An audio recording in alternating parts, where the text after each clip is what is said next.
Yo, yo, yo, what's up, everybody? Thank you for coming in to yet again another fantastic indie comic interview. Sorry for the troubleshooting that we had to do earlier, but you know, we are here and we are ready to rock and or roll. We're here with our good friend Nicholas Daulton of You Can't Kill the Monster. How are you doing, Nicholas? Welcome to tonight's interview.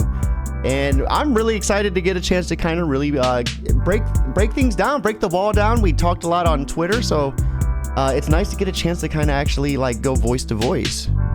Dude, absolutely. I appreciate you having me on. I'm doing well, to answer your question. And then, so like, I don't know, I'm just really excited to talk about my book. I never really get a chance to do it outside of like the coffee shop that I work in, and I think all of the people that I work with have heard about it enough.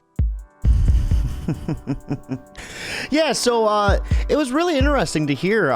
Like, honestly, like the reaction that you had, like when we booked things up, and you drew my icon for me, and I was insanely humbled by it, and it was like literally that I used as like my mission. Like I was like, if anything's gonna make me go harder, it's like the fact that people like this feel like this, and like I'm just gonna take that and I'm gonna run like as far as I can go with it.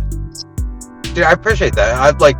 So when I ran into you on Twitter, I like had already been doing this for like 3 years now, and I post a picture and it gets liked by this one dude who's my friend, and it gets liked by my other friend, and that's it. And that was like I lived in that world for a real long time, and then I just happened across you, and I think, what was the tweet? It was something along the lines of like, hey, if you're doing an indie comic, introduce yourself. And I was just like, okay. Yeah. So I did. And it was awesome. You actually reached out to have an interview. And I was like, man, that's the coolest thing ever. I've always wanted to be a comic book person. And this is the first official, like, I don't know, like Nick as a comic book person kind of thing. It's awesome. It makes me feel No, great. I got you. We got Guardian Andrew over on YouTube saying, oh dang. How you doing, Guardian? Welcome to tonight's stream. I appreciate you coming over here on this platform. Hope you're having a good night. So Nicholas, man, you have how many pages of this already drawn though? So I was working on page 137, I think, today, or 136. So like it's a big project. The storyboard is 216 pages. I think when it's all said and done, I might add 2 more pages. I think I've been editing it in my head, and I think 2 more pages will really like tighten it up. But I've only got like maybe 6 more months of work. So what drove you for your first book to go so big? I mean, that is like, I when I talk to a lot of people, they really say to go for like a one shot or go for like 5 pages. Like you're going like 20 times. You're like, nah, man, I'm going the full way. Like what drove you to kind of just full send it? Okay. So like, it's one of those things that, this isn't actually like my first book. It's hopefully going to be my first finished book, but like this is probably my like 5th or 6th real good attempt at doing like a graphic novel. So like I've made all of those mistakes that people want to make, like when you do like a little one shot or whatever. But I wanted to go really big because, dude, like the people that I look up to the most in comic books are like I really like Frank Miller. I think he's awesome, and I know he really good Daredevil run for a while, but he did this comic book, or this graphic novel called Ronin, and it really like had a really big impact on me as a kid, and I thought it was Ronin. Yeah, that was such a good run, for real. Oh dude, Ronin rules. It's like, it's incredibly good. And when I bought the book, man, the thing that really blew me away is every other book you pick up, it's got a bunch of names down the side, right? Like, you know, artist, letterer, inker, whatever. And when you picked up Ronin, it just says Ronin, and underneath it just says Frank Miller, and that's it. Like I saw that and I was like, dude, that guy is so cool. And then like I started getting more into different kind of comic books, and another guy I really gravitated towards was Jeff Smith, and he also is just the only guy on there. I know he eventually had a guy do the coloring for Bone and stuff later, but when it was released originally, it was just black and white. He did everything by himself. He just wrote it, drew it, and everything. And I think those guys can tell some of the most unique stories because they have like a vision that's different than everyone else. When you have to collaborate, like you get you do get really amazing things that I don't get to see. Like really cool story ideas come from collaboration, but there's also this thing that can only come from a comic book that's made or written and drawn by the same person. It's there's this like marriage of the art and the story that happens sometimes that isn't like replicatable or whatever. No, I agree with that. And I think it's really cool. And I've always wanted to have like a graphic novel like that. Gene Luen Yang did that American Born Chinese. It was an awesome book. It's another one of those guys that just does it by himself. And I was like, man, if I'm going to do this, I would really like to be able to have a book in my hand that was start to finish. The story ends. I don't want to do a single issue and then maybe like lose motivation and quit or something. I would really like to have a published story that somebody could read from beginning to end. And so this is going to be a one and done. No spin-offs or anything. This is going to be like a full work once you're complete. Absolutely. So I have like an idea for a sequel, and I'll go into it at a different time. But like that could only happen under certain circumstances. But anyway, like I do fully intend it to be a one and done type of thing, just because I think the story can be really powerful and good, and there doesn't need to be any extra kind of additives or anything. And especially with personal aspect of the story, there's kind of no reason for it to continue after that. I guess I can go into parts of like what the book is about, so that it'll yeah. And real quick, for anyone that's watching, we did have an image slideshow of the different pages. For whatever reason, the program I'm using is like transforming some of the images, like cropping it to like 90 degrees to the left or right. I apologize about that, Nicholas. I apologize personally to you as well. We do just have the one static image, but I'm sure if you be sure to follow Nicholas at Nicholas_Daulton at twitter.com, and he's going to post art. He posted a couple times a week at least, right? I think it's almost daily. Yeah, I tried to work on the book every single day, and I'll post, this is today's pencils, this is today's outlines, or finish, or whatever. So yeah, I try to work on it all the time if I can. So yeah, let's go ahead and start breaking down what this is about. So I guess like, what is if you had to start with like an elevator pitch, what would be your pitch for this? So I would pitch it as a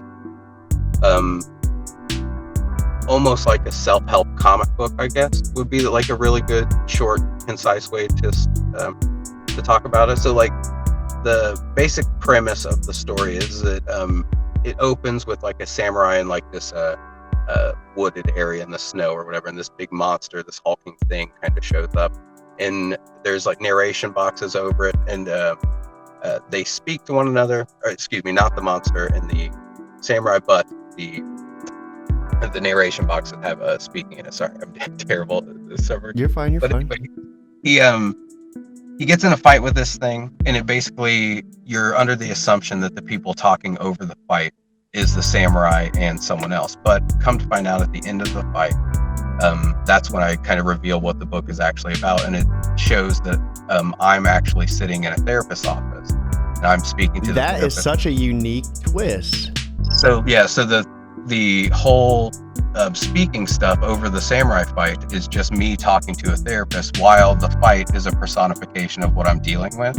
So it's basically talking about like the monster, which is a character that I've created, to where whenever I have like a hard time dealing with anxiety or depression or whatever, I can kind of use my imagination to project my depression into like a comic book villain, basically. And so like that, in that way, in my mind, I have like a weapon to fight it, right? Like I know how comic book people, or like Batman, Superman, whatever, how they take care of stuff, and that was just how I used to cope as a younger person. And so the story is kind of about me attempting to cope through a really traumatic moment that happened. Let's go. How was it for you, like opening up those wounds? Like therapy's one thing, but to put it on paper, to have to revisit it every time you have to draw those lines and draw those speech bubbles, like how has that been for you, like mentally and emotionally? It has to be taxing. So at first it was very taxing because it was still fresh, right? Like the wounds were still fresh. Like I can't go into exactly what ended up happening because it involves other. Yeah, and, that's fine. I ended up having this big like rift between my wife and myself, and it was really hard for us to deal with, and we were struggling, and we kind of realized that, well, I mean, kind of my depression and my anxiety was like ruining our marriage, right? Like it was just really destroying everything. And it was one of those things that I could see that I was going down a path where, like, if I continued, I would absolutely lose her for sure. Like there's no doubt in my mind that I was going to be over with. And so do we see her like personified within this story as well? Yeah, she's in there. She's she actually, so basically after the therapy session, my character kind of talks to the guy, and it sets the rest of the stage for the other two parts. Like there are 3 parts to the book. It's the samurai part, and then there's the following segment, which is like my fake Batman part. Because when I decided to do this, I was like, I'm gonna go all out. I want to do every type of comic book that I can do. I love like manga and stuff. So the first section is going to be the samurai fighting a monster. Love Batman. Next section is going to be a spoof on Batman, because I understand I can't use, you know, Batman or any of the licensed terms or anything like that. So my Batman is called Crestfallen, and then my Robin is called Blue Jay, and the Joker is called the Jester. You know, so everyone knows what it's going to represent. It's just going to be legal, basically. So I don't have trouble. But so my wife is she is the basically the Robin in the story, and the whole premise of the second section is like the idea that Batman, like, you know, he works alone or whatever. He's always a loner. I know he eventually gets other people and stuff, but it's basically about how I'm closing myself off from people because I'm losing the fight against the monster. So I'm like, it's like so hard not to, though. I mean, like, everyone handles it differently. I know for me, though, like, whenever I'm going through something, I don't want to bring people down with me. So that's kind of why I do it alone. Like, I don't want people, like, some of the shit I carry, or stuff, excuse me, can be a little bit heavier. And sometimes it's harder for me to want to, like, subject someone else to that, you know? Well, you're supposed to, you know, but it's hard. It is hard, and that's the worst part. And sometimes, like, you show yourself to other people, and it doesn't go well, and you're like, oh man, that makes me feel even worse and stuff. And like the whole second section was the moment when I realized that I lost Jess. My wife was named Jess, and it basically like I realized that, like, she gave up on me, and that's not, I'm not trying to sound negative. She had every right to. There's no reason, as a matter of fact, to have not given up on me. I was absolutely something she should have done, because she'd been trying to help me for so long. At that point, she finally just had to be like, dude, I'm done. Yeah. She wasn't like leaving or anything, but she absolutely was like over it. And so I had this moment in my room where I was like, dude, I've got to like fix my life. I have, like, this is my last chance. If I don't decide to better myself, like, right now, I'm going to lose everything that I've ever cared about and stuff. And so I hit this I hit this moment where I was like, I need a practical reason to be able to actually better myself, not just sit around and think about trying to be better. I need to start working on making me a better person. And so, like, I started to think about what was the thing that I always wanted to do. And I was like, I always wanted to make a comic book. So then I was like, okay, so if that's actually the case, let's, like, commit yourself to this and actually really, really work. So I took, like, I don't know, it took like 6 months to write the script, and then it took another 6 to storyboard it. And then, dude, this was a terrible realization.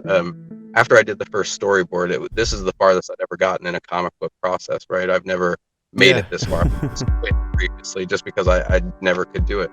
But I hit this moment, and I was like, okay, I'm ready to start actually drawing it. And dude, I drew the first page, and it was like so bad, like, and it not like not in a super negative way, but it was so bad that it hindered the story. Like, and it was, I mean, undeniably would hinder the story. And I looked at it, I was like, dude, this is not gonna work. This is not like a life dream worthy kind of art. And I know my art's not perfect to begin with, but like, this stuff was really not working. And dude, like, that moment was really hard, because then I realized I needed to, like, actually get better. And I was like, I had been for like a year at this point for that moment, and I didn't realize I wasn't good enough for it yet. How did that feel for you after a year of doing this, a year of like having this kind of be like your therapy, you know, your outlet. Like this had to have almost be like, for me, I need to set a goal and I work hard as heck for it. And that keeps me going. Even when I want to give up, that my goal is to keep pushing for that. And I don't know if the motivation works for you, but like that would almost be like enough to break me.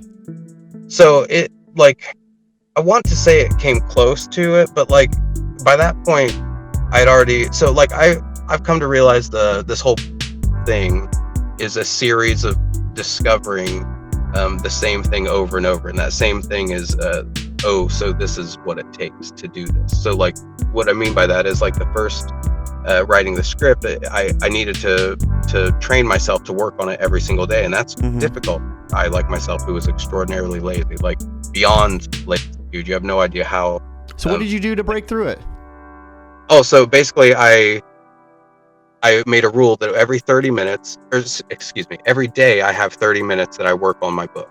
That's smart. During that time, there is no social media or anything. And even if my hand doesn't actually touch the keyboard or whatever, as long as I sat there and thought about it for 30 minutes, that was a successful day. So I was like, if I can do this and just keep doing that for a long time until it becomes a habit, then I can start flexing the muscles and making that last longer, like an hour a day. And then after that, it'd be a couple. I'm up to like, I average at like 2.5 to 3 hours of work on it every day, including work days where I work at the coffee shop. Well, so I would say I mean, a lot of your later pages look like they're a lot more like detailed and like really in depth and intricate. Yeah, so I've learned a lot about what not to do with some of the early sections. So like it's funny because in the samurai section, there's the page layouts are all on the very inside of the, I don't know how to say it. It's basically like a guideline that the comic book paper has on it. And I have it in the very center because I thought you weren't allowed to have things outside of that line. So I drew 42 pages under a very wrong assumption. Oh, and then, no. Well, no, but it didn't have to be erased. Is the best part about my book. Is the fact that's good. That's good. Yeah. I just committed to that style for the first section. And then I was like, okay, now I can actually switch to the proper way to do this in the following section. So like it's been a bunch of I don't know, falling upstairs, I guess is a good way to say it. Like I'm figuring it out, but it's not the easier right way. So what tools have you been learning? Like what have you been doing to get better, to learn along the way? Like YouTube, what's your troubleshooting method? So basically it's just put your head down and work. So like, yes, occasionally I'll look up like something on YouTube or a reference picture or anything, but to get better at drawing, you need to just continue to draw. And so that was what I ended up doing. So instead of when I was ready to start the actual production of the final draft, I realized I wasn't good enough, I decided to do a storyboard again that was highly detailed, and that took me another 6 months. And so after that 6 months of practice, like I was like, okay, now I'm ready to actually do this for real. And then I was able to start in earnest. So what did it feel like when you actually were able to do the first page and do it to where it was acceptable? So it was great. That feeling was really good. Like I was really, really happy to have to actually hold the page that was going to be something. Because I mean, it's like 1.5 years of this. And I was like, this is actually page number 1. This is really... what was the wife's response? Dude, so by this point, she's on board. So there's a long period where she's not on board because of how many times I've like failed at doing this. And like that was the point when we were already like rocky and stuff. So she was like not super into it. She was nice to me. She never was like, dude, you should quit. But she also wasn't like being a cheerleader about it. She was like, do what you want to. But like after a year or so of working, she came around and was like, okay, yeah, he's doing a good job. And like, you know, she'd left me like a nice note and stuff. But it was a really good day. Oh, that's awesome. Yeah, it was good. But yeah, so after the Batman part is over, it basically comes to the idea, which is the bulk of the book. It's actually more than half of the story itself, is where my character actually looks like me at this point. Like, because before I was like personified and I'm like the Batman of that story, also like the samurai in the one previous, but like in the final section it's actually what I look like. And it's my anxiety and depression is personified by this by the character called the Monster, and he wears that horn mask and a shirt with like a pill on it that's like an obvious nod to Akira, but also since he's like basically my psychological problem, that had the second reference to it or whatever. But it's he and me, and this is like, it's true, and it's a dumb elevator pitch, and I'm sorry, but it is what it is. We have like a Dragon Ball Z fight at the end of the book. That's like the whole finale, is that like my depression and me have a what do you call it? Like we finally have at it, basically, and like it has to be dealt with and stuff. And it's basically just I set it up like that because I always wanted to do, an action comic book. So I was like, this is the only book I'm ever going to do. It looks pretty devastating too. I've seen some of the pages of it. The monster gets all bloodied up, his hands all bloodied. It just seems like pretty fierce. So what are some of the I guess if you were to describe this monster for our audio listeners, like what type of monster is he? Like, without digging too deep, if anything's too personal, of course, feel free. But like, so you said depression, anxiety. Is there anything else that like digs a little deeper into him? So basically, the whole finale of the book is my character falls into this place, and it's full of like rubble, right? And so when he gets there, the monster basically explains the situation, and the monster is he basically says, like, this is where I live, like these are all of your mistakes, and the camera will like pan to the side, and there's a bunch of rubble. And the rubble is a bunch of stuff that's actually like things that are mistakes that I made in my life. Like I used to work at a video store, and I did a bunch of dumb stuff there. And there's like a broken down video store over there. And then there's this chair where I had actually almost, not to worry about or whatever. But there was a time when I almost killed myself, and I was sitting in that chair when it happened. And that plays a part in the story. And so he kind of just brings up, he's kind of like been hoarding all of the things that make me feel bad about myself in this terrible place, and he shows everything to me in an attempt to like break me. Basically, it's just like, it's just that bad version of myself that dislikes me and things. And so it's just set up in the way that he gives a really good bad guy speech, like that's the whole alley, is it's a setup for a big bad guy moment. And this is the premise of the book basically is this is the monster's big attempt to try and like get me to kill myself. Basically, this is where he is like trying to push me over the edge. So like after Jess leaves in the story, that's when the monster kind of like strikes. He's like, now that he doesn't have her, he has nobody. And when he has nobody, your guard's down. Exactly. And that's when he's like, that's when I'm going to show you this place and show you all this bad stuff, and I'm really going to try and hammer it into you that like you're not going to get through this moment. How'd you represent Just leaving you in the Batman part of it? So yeah, I think it's awesome, but I represent her leaving me as the Joker shooting Robin in the head. That was like, I know it's bad. Like, so like he basically does the whole bad guy speech where he asks you like those bad guy speeches, don't you? There's almost no reason to have a comic book if there's no bad guy speech, truly. Like like that is the bulk of what I enjoy. So I figured I would just have like real, just one big long bad guy speech basically. But he confronts the Batman, and he points a gun to the Robin character, and he kind of teases him, saying like he's like, all you heroes have like catchphrases and stuff, and he asks him if he's the one that's faster than bullets and stuff, and then he just shoots him. That's awesome.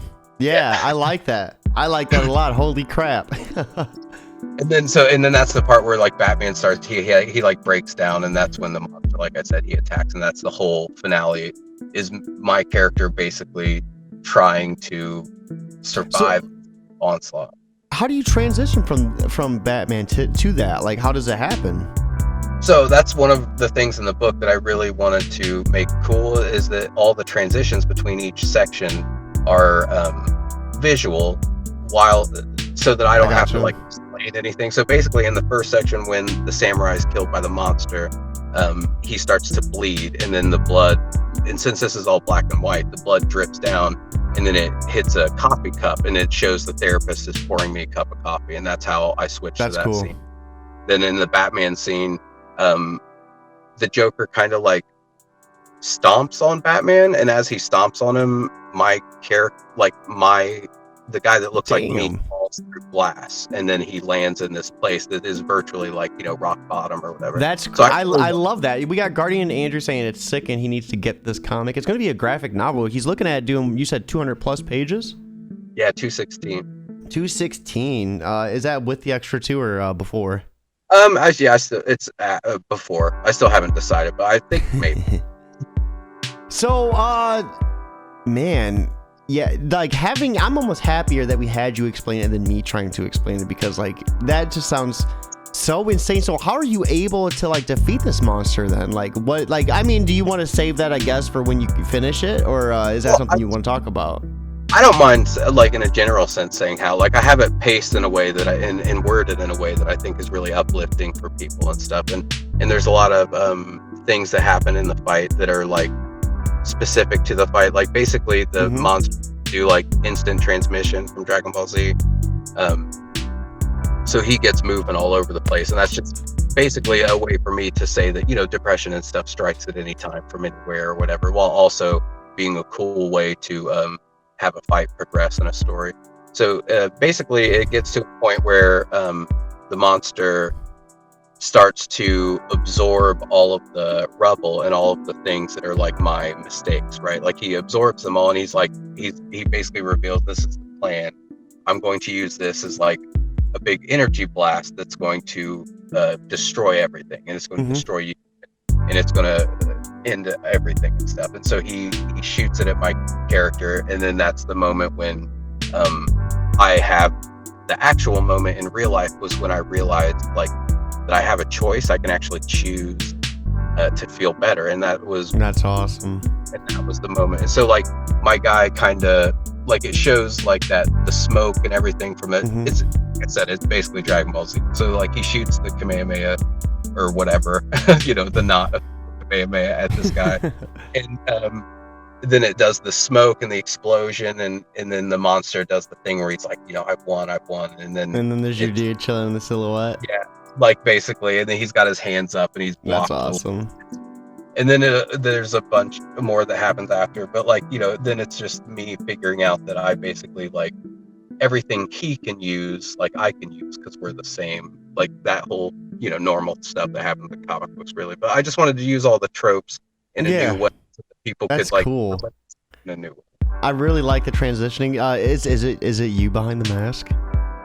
I can't tell you. Okay, no, I respect it. I respect it. There's literally no other person that could be it. It's me.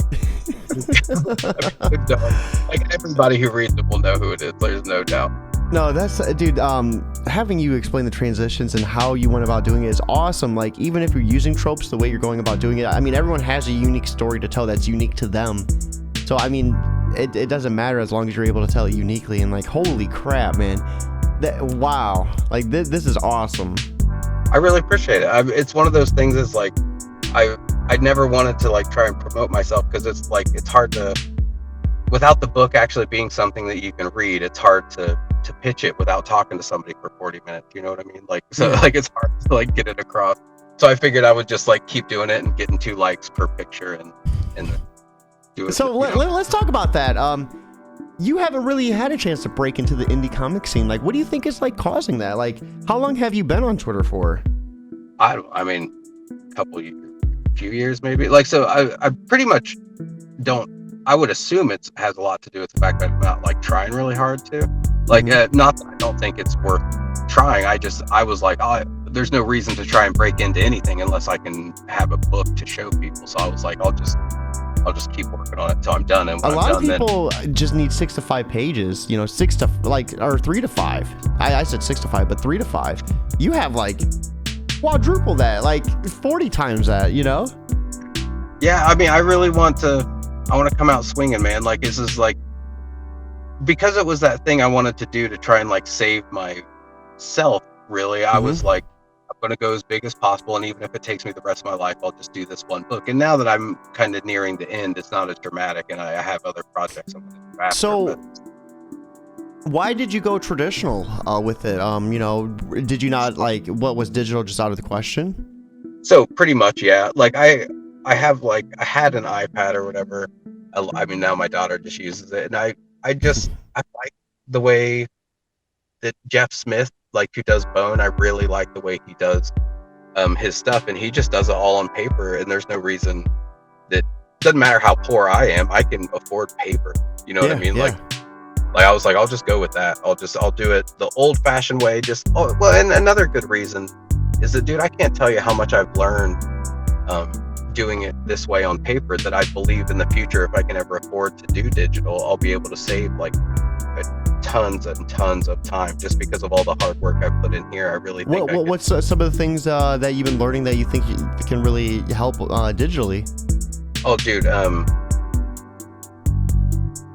So basically, whenever I watch people do digital art, I watch them move stuff around a bunch, and because I have to do it on paper, I have to commit to the page layout. Like you have to commit, and that forces you to really, really work on a page layout before you start inking and stuff, so that you can be fully happy with it. And I really think that once I can switch over into digital, having that ability will really shorten a lot of page layout time. That I think I watch other people who started with digital kind of fumble isn't the right word, but like they have the option to move stuff so freely that I think that I'll be able to put stuff in the right spot a lot quicker. I don't know. They have the luxury of being able to just move it wherever, so they second guess themselves, but you had to troubleshoot it so much you're certain of it. Yeah, exactly. And I've gotten really good at, for myself anyway, I don't think my art's like perfect, but I really like the placements and stuff that I've been recently. So I think it's beneficial to do it on paper. And dude, also getting to do it like the way all the old like pros did it, like it feels cool. Like it's really fun to just have pen and ink on a piece of paper in front of you instead of. Yeah, dude, absolutely. No, it's remarkable that you are a one-man team doing this by yourself too. I wow, like you said, the way you're able to complement like the art to the writing and just the way it's marriage together is remarkable, but it has to be exhausting. I mean, you said you work on this almost every single day. Do you experience like any sort of like big burnouts with it? So there was a time when I did, but like I've got to a point now where it's kind of like the reason I exist for my day. Like, so everything else like is leading up to the moments I get to work on my book. And so like I do work because I have to, you know. Yeah, I do. Yeah, no, I get it. That stuff, but now it's just like, this is those 2 or 3 hours, that's like the real me, and hopefully someday I'll be able to make that the rest of my whole day. But until then, I'm just going to focus on my 2 to 3. That's so awesome, man. Wow. Like, so even like with that, just that love and passion is helping. And you said this has been something that has been actually able to help you therapeutically speaking as well, right? Oh, 100%. I'm a genuinely a different person. Like I've been able to like slowly earn back like the love and respect of my wife, which has really been great. Like I like, this was okay. So this is a silly thing, but it's true. So I've lost like 70 pounds recently. And the main reason that I did that was because like I was coming up on the part where I was about to draw myself bite another dude. And I was like, I don't want to be a liar, but I also don't want to draw like Fat Nick in this book right now. So I had to like figure out how to, I was like, I'll work on myself inside and out, and then just be the best person that I can be. That's awesome though.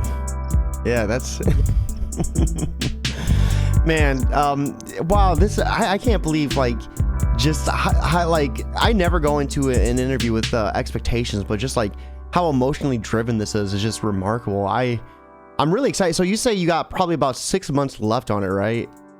I really, really hope so. I'm hitting a pace where it's like possible that that's 4 months, but like I'm not gonna, I think 6 is safe because I've still got to scan everything in. I've got to do lettering after So But what's next? Like, are you going to try to get it printed, or are you going to make it digital only? Like, what's your ultimate goal with it? okay, so my goal is to have it published by Kevin Smith, actually. So did you read that he has like a little bit of publishing going on with like the Secret Stash, his comic book store? Oh no, I haven't. So I love that guy. His comic book run on Daredevil was the first comic I ever really loved, and I've always loved his movies. And then I was working on my book, and I'm working on everything, and then all of a sudden it's like Kevin Smith is publishing comic books. I was like, that is fucking it. Sorry. No, you're good. Like, you're good.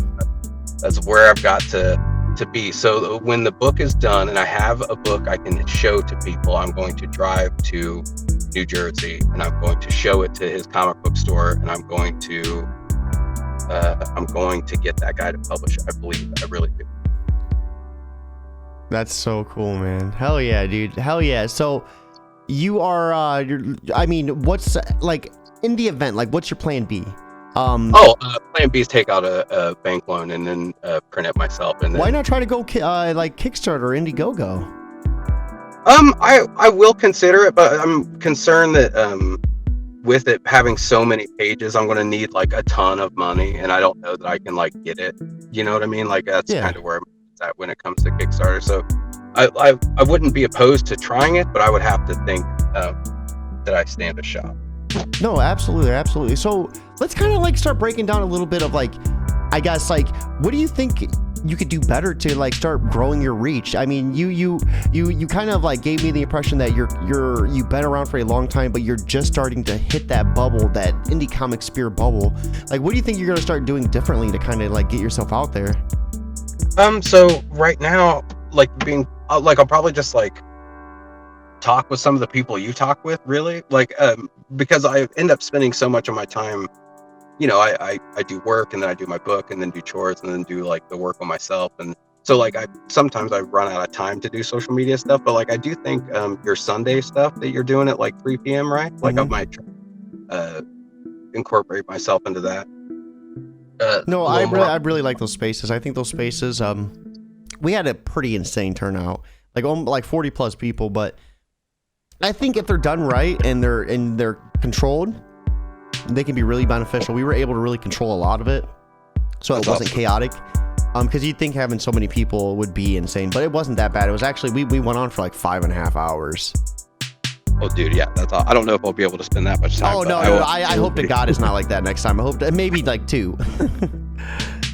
Like I love you guys, but whoo, that was a long one. Yeah, exactly. But I mean, like. What do you think you could do differently, I guess, like on Twitter and Instagram? You see, you don't even have an Instagram yet, right?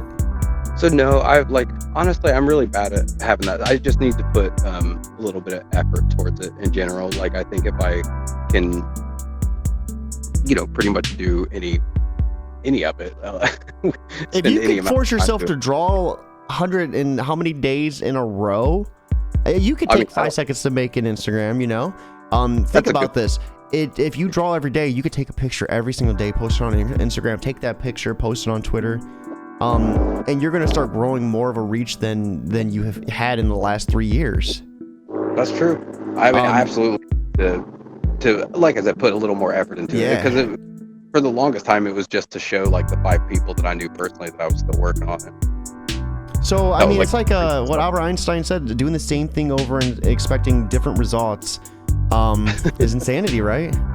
A little bit. I mean, but it did end up working out for me. I ended up talking to you. No, it is. We had a chance to meet, and I really value that. I think that you're such a remarkable individual, and I think this book is like insane, Nick. Like the more you describe it to me, the more I'm in. And we have Guardian Andrew saying he's down to help you get there too. I appreciate that. I will absolutely keep that more in mind. I just assumed being having like a nobody status that I would I'd just try and latch on to See, I thought I was nobody too. I started out as a nobody. I was on Twitter for a hot second. I was looking at my algorithms the other day, and like I had a Twitter account probably for about a year on here, and I just started getting noticed in February. It was something where I mostly did everything on Job for a Cody, and I would like subtweet Keeping It Geekly. and then I eventually just full send it. Dude, I did like 1,000 tweets last month, and I looked at Jaffer Cody. I only did 250 tweets on Jaffer Cody. But here's the thing though, I had a reach of like, I think 20,000 people on Jaffer Cody. My post engagement reach or whatever was like 160,000 for Keeping It Geekly. So put that work in, you know, even. Yeah, I think I'm 27 is like my best. So even if you're not posting all the time, comment on other people's stuff. Even if you say, you know, hey, that's awesome, you know, or I really like this, you know, think about when someone compliments your art, how that makes you feel. That's like my favorite interactions to have on there is just when I see something that's awesome. I love complimenting. Like I said, that Chris Embers guy is like, he's like one of my absolute favorite artists that I've ever seen recently. No, and I think your art has a lot of potential. I think you really need to be posting it a lot more. Like, I see your updates and stuff, but I think you need to go back and post some of this older stuff too. Sure. I mean, yeah, there's no harm in it. Like I said, I hadn't actually thought about it in like a strategic way. I was just like, hey, this is what I did today. Just kind of like just a little vlog thing.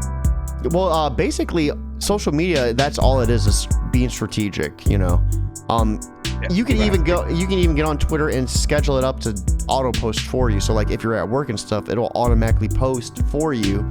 And you can have it automatically post old pictures and just kind of describe panels and stuff. You don't even need to do a full page. You can zoom in on a panel and kind of just do like, this is what this panel represents, you know? And I think that'd be a cool way to kind of like, you could squeeze 4 or 5 posts out of a single page, you know? Oh, dude, especially with like the rubble from the story, like, because every single piece of it is unique. And I think that'd be a good way for you to kind of really start getting the word out there, because the biggest thing is like, you have to think of yourself like at a bar, and I mean, you're not going to make any friends if you're not going to talk to people. If you could go to that bar and drink every single night, and you're not going to walk out with any friends if you're just sitting there alone. But if I go to the bar and I'm talking to everybody, I'm going to have friends every time I go there. I'm going to have people that are going to, like, when I'm trying to do something, they're going to support me. They're going to reach out. And that's been like something that's been 100% like evident, like with like Twitter and stuff. Like I try to reach out, and then I always try to comment back. No matter what, I always try to comment back. And like, here's my cat getting like, she's upset I'm not petting her, so she yanked out my headphones. So, oh, there she is. She's adamant on it. Everybody say hi to Bella. But yeah, it's one of those things. Like if you're in a bar and you're not, making yourself known, no one's gonna know you. No one has a reason to know you. I think your biggest thing is like getting on those spaces. When you see the work in progress post it.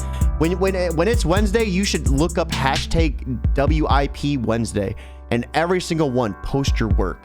You used to say you would force yourself 30 minutes to do your comic. Force yourself 15 minutes a day for social media.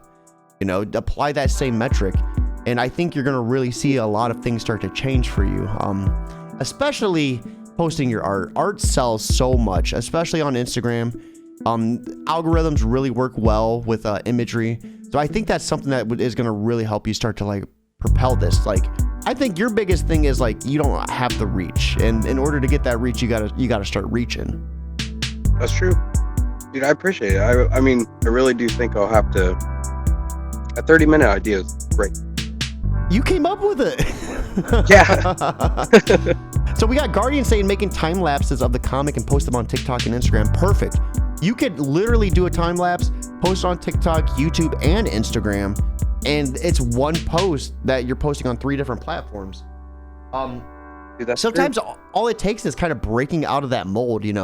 Twitter is a good platform, but you should be using all of them. It's all like a big. She is really persistent.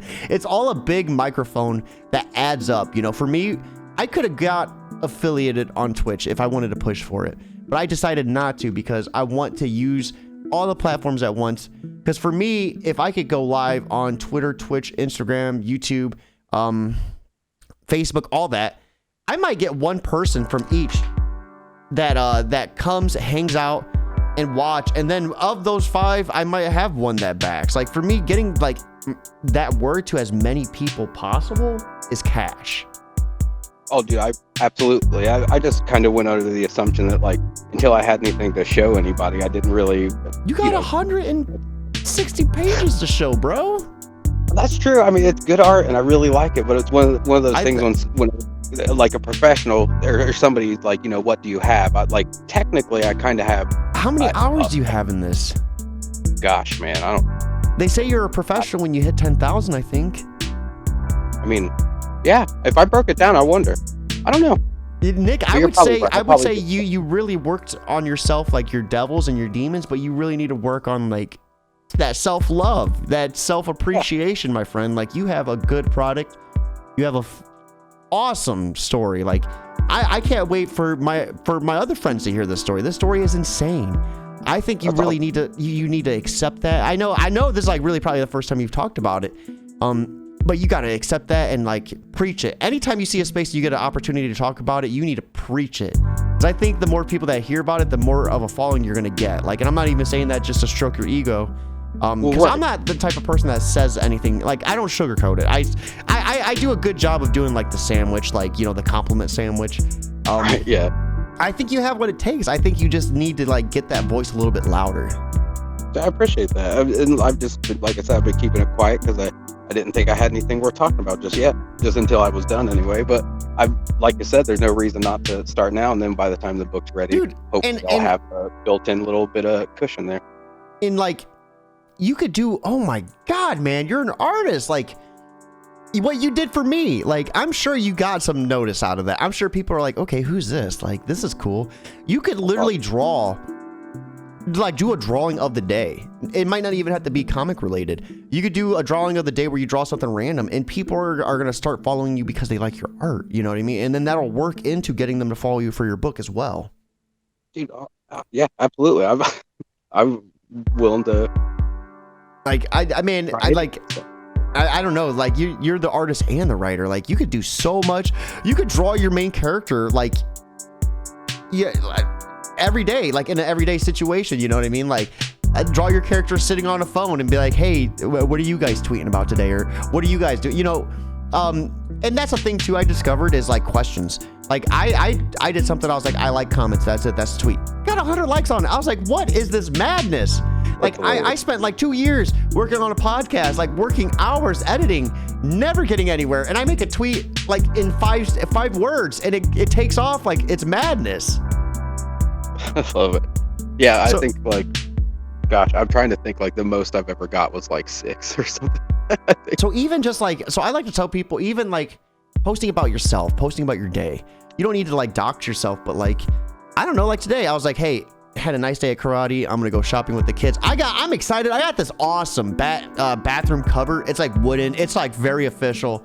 I used to have a janky like steel one, so it's like our grown-up one. Oh my god, so stoked for it. It's gonna be like fantastic. I'm gonna build that. You know, I might take a picture of it. I might not. My thing is, I took a picture earlier. I'm like, hey guys, it's me outside. I'm enjoying the day. People like that. And I think what's going to happen is people are going to start getting comfortable with me, like, being who I am. And it's going to make people like me even more, you know? Dude, absolutely. I totally know what you're talking about. Like, I think one of my biggest problems is I think to myself, like, nobody cares. Like I'll go to post something. I'm like, nobody cares. Like, and I just don't. I think you're sitting on a gold mine, for real, Nick. I appreciate that. That makes me feel great. Like, so that's fantastic to hear. What's next after this? What's next? You said you had some other ideas that you're working on. Yeah, so I've almost done with the script for the next book. It's called the Man in the Red Room. Ooh. And it's I'll give you like a tiny premise of it. So basically, this a drug addicted gentleman. He wakes up one day and he's in a red cube, and there are no seams, there is no vents, there are no doors, there are no windows. Oh, that's insane. That's insane. And then he's literally just trying to figure out how he got there and why and what he can do to escape and stuff. And then there's going to be like a big twist that I won't go into, but like I'm very nearly done with the script for it. So how long has the script taken you for that one? That one seems really intricate, like the way it's set up and everything. Like, what type of inspirations did you get for that?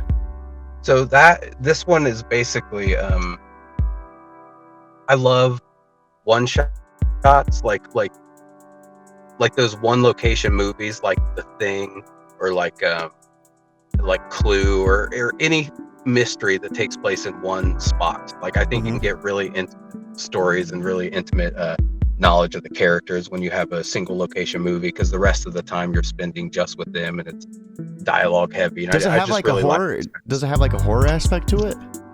Yes, it does. It's going to be pretty. It's more of a psychological kind of thing, like, than it is a. There was this thing on Netflix. It's like they're all surrounded like a triangle in the center of a room. They're all like in a circle, and then like it randomly picks people to kill, and like it shows you how quickly people fall apart and like betray each other. But like eventually, like it's like a room like they can't get out. It was so insane. It just the concept just seems so mind blowing. It reminded me of that. That's awesome. Yeah, I haven't. What's that called again? I don't even know the name. Let me look it up real quick. It was insane. Because it sounds awesome, and I would love to, especially for just like imagery wise, for my next book, I would love to get inspiration. Was it Circle? Oh, it's called Circle. Yeah. So Circle. It's held captive and faced with their imminent executions. 50 strangers are forced to choose how the one person among them will deserve to. So out of 50 people, one person gets chosen, and like they have everybody. They have like felons, Girl Scouts, kids. There's a pregnant woman, and they all like it's pretty much like okay, this dude's a bad person, like let's all gang up and vote this person to die next. It's that type of mentality, and they have no idea why they were chosen, why they're in this room. It's just every few seconds someone gets chosen to die. That's awesome. He's that sounds like like a death. good He's story. like, yeah. Well, no, dude, I love a premise I've never heard before. Like, that's always some of my favorite kind of stories, especially, well, you know, a story you've never experienced is always. No, dude, I loved it too. It was awesome. I remember, so I was going through a big phase where I was watching or listening to a lot of movie recaps. So I never actually had a chance to watch it per se, but I listened to like a 30-minute breakdown, which is like equivalent. That has to matter for something. I was gonna say it's at least like I would give you half credit, like in school for sure. you get a D- on that. Hey, that's passing, dude. That's the only thing that matters. So Nick, we took this for about an hour. That's that. You know, I thought we were gonna maybe get a half hour out of it. Like I said, without a Kickstarter, sometimes it gets hard. But you were right. You were able to actually give us a big chunk of information, and I think we were able to kind of just. I ramble sometimes. No, I don't think it was rambling at all. I think it was good. I think it was really educational. But I do think it's time that we do have to start getting the ball rolling up. Real quick, for anyone out there that's kind of struggling to do their own thing like this, to kind of work through their own stuff and get their book just going and get their book worked on, what type of advice would you want to leave them with to kind of help them push through? So, don't jump into the deep end. And I know that it may sound like I've done that, but what I mean by the deep end is like I jumped in first and I was doing that half hour a day thing. And then I slowly got better and was able to carry more and stuff. But I've noticed every single other project I've tried, I just jump in and I'm like, all right, this is what I'm going to do from like morning until night. And I do that for a couple of days and then I burn out. So what I would suggest is starting slow and then slowly climbing the hill until you get to the top, and then you can go down pretty quick. I feel like that's the most concise way to give decent advice on how to begin. That was good. Yeah, that was really good. I like that a lot. Well, with that being said, I think this is a perfect time to wrap up. Everyone in the chat, I appreciate you guys taking time out of your Monday to come hang out with us. Be sure to check us out. Tomorrow we have another indie comic interview live. I want to say it's around 9 p.m. EST. So be sure to tune into that. We're talking with J.L. Johnson Jr. about his recently funded Kickstarter. I think it just successfully funded, or if it not, it's like right at the tail end. With that being said, we are going to be wrapping it up and tuning out for the rest of the night. So guys, I hope you have a fantastic rest of your night. Nicholas, once again, thank you for joining us. Thank you for having me, and everybody who listened. I really, truly appreciate it. No, absolutely. And most importantly, guys, you know what to do. Keep it geekly.